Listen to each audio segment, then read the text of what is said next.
सावधान रहिए, खबरदार रहिए, नहीं तो कब आपका बैंक में रखा पैसा उड़ा लिया जाएगा और आपको पता भी नहीं चलेगा और साइबर क्राइम के नाम पे आपके खाते बैंक के खाली कर दिए जाएंगे। और इसको रोकने के लिए देश में किसी प्रकार का कोई योजना नहीं बनाया जा रहा।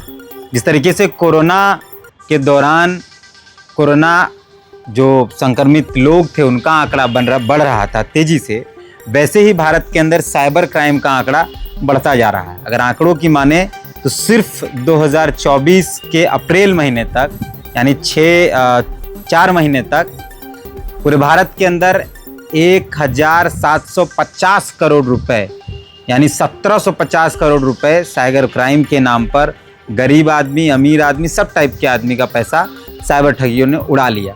बहुत कम लेवल में रिकवरी हो पाई, वरना रिकवरी के नाम पर कुछ भी नहीं हो पाया। अगर हम Indian cyber crime coordination committee की रिपोर्ट को देखें, उनके आंकड़े को देखें, तो 2019 में देश भर में 26,049 केसेस थे और वो केसेस 2020 में बढ़ के सीधे 2,55,777 हो गए और 2021 में वो केसेस 4,52,414 हो गए।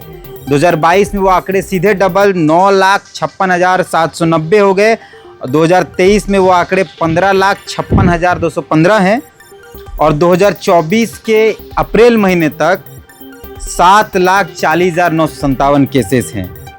और आप सोचिए कि सीधे तरीके से ये पैसे जो हैं वो किसी आदमी के मेहनत के हैं, जो साइबर क्राइम के जो ठगी होती है उसमें वो पैसे निकाल लिए जाते हैं। हालांकि अभी तक इस पर कुछ बड़ा हो नहीं पाया है। इसको रोकने के लिए, इसके रोकथाम के लिए, ऐसी किसी चीज़ के लिए कोई बहुत बड़ा चीज़ हो नहीं पाया। कैसे शुरू होता है ये सब कुछ? साइबर क्राइम शुरू होता है आप किसी तरीके के थर्ड पार्टी एप्लीकेशन, चाहे वो गेमिंग ऐप हो, चाहे ऑनलाइन ट्रेडिंग ऐप हो, चाहे बहुत सारे एप्लीकेशंस हैं जिसको आप इंस्टॉल करते हैं। कई तरीके के जब उसमें प्राइवेसीज़ के मामले आते हैं, आप उसको बिना पढ़े बिना समझे ओके करते हैं, उसके बाद से ये मामले शायद आते हैं।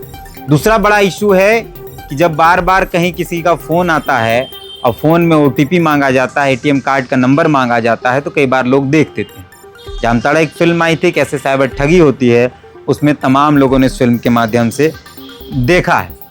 लेकिन सवाल यह है कि साइबर क्राइम को रोकने के लिए क्या किसी प्रकार के बेहतर व्यवस्था की आवश्यकता आज तक होनी चाहिए? किसी सरकार को समझ में नहीं आई क्या? एक आम आदमी का पैसा, गरीब आदमी का पैसा, सभी प्रकार के लोगों का पैसा साइबर क्राइम के माध्यम से उड़ा दिया जा रहा है, जो बहुत ही चिंता का विषय है। 2021 में कोरोना के आंकड़े जितने थे, कोरोना से संक्रमित लोगों के आंकड़े जितने थे, उतना ही 2021 में साइबर ठगी के आंकड़े हैं। सोचिए ये एक बड़ा मुद्दा नहीं बन पा रहा है और इस वीडियो के माध्यम से हम आपको यही बताने आए थे कि आपके सजग रहने से आपका पैसा बच जाएगा। आपका पैसा बहुत मेहनत से आया होगा, किस तरीके से आया होगा वो आप बेहतरीन जान सकते हैं, लेकिन आपके थोड़े से सजग ना रहने से, आपकी थोड़ी सी लापरवाही की वजह से आपका पैसा ऑनलाइन ठगों द्वारा ठग लिया जाएगा। और अगर ऑनलाइन ठगने के बाद जो साइबर क्राइम होता है और उसका रिकवरी का अगर आप आंकड़ा देखें तो वो बहुत कम है, वो ना के बराबर है। तो जितनी तेज़ी से ऑनलाइन ठगी हो जा रही है उसको रोकने के लिए उतना बहुत काम नहीं किया जा रहा। हालांकि सिर्फ रोकथाम की बात की जाती है। ऑनलाइन ठगी होती है तो ऑनलाइन ठगी के रोकथाम की सिर्फ बात की जाती है और उस रोकथाम में सामने वाले व्यक्ति को, मतलब पुलिस के तरफ से बड़ा कुछ नहीं कानून हो पाता है या कोई भी अलग तरीके की बात नहीं हो पाती है। तो उसमें कहा जाता है कि जो व्यक्ति हैं वो थर्ड पार्टी एप्लीकेशन यूज़ ना करें, किसी प्रकार के OTP और ATM कार्ड्स के नंबर शेयर ना करें, अपने फ़ोन नंबर्स जब किसी अननोन नंबर्स की कॉल आए तो उसमें बहुत सहम कर बात करें, समझ कर बात करें, फिर किसी प्रकार का OTP दे, बैंक डिटेल्स दे। तो ये बातचीत होती है, लेकिन उसको रोकने के लिए पुलिस के तरफ से या किसी सरकार की तरफ से कोई बहुत बड़ी योजना आज तक समझ में नहीं आई। तो हम यही बताने आए थे कि किस तरीके से साइबर क्राइम इस देश के अंदर कैंसर का रूप लेता जा रहा है और सिर्फ अप्रैल के इस महीने, मतलब इस साल के अप्रैल महीने तक 1750 करोड़ रुपए ऑनलाइन ठगी के माध्यम से ठग लिए गए हैं, लेकिन रिकवरी के नाम पर जीरो है। तो अपनी प्रतिक्रिया ज़रूर कमेंट के माध्यम से दीजिएगा। आपका क्या कोई ऐसा एक्सपीरियंस रहा है, आपको कोई फ़ोन आया है जिसमें ऑनलाइन ठगी की कोशिश की गई है, या आपका कोई ऐसा अनुभव है। मिलते हैं किसी और वीडियो में।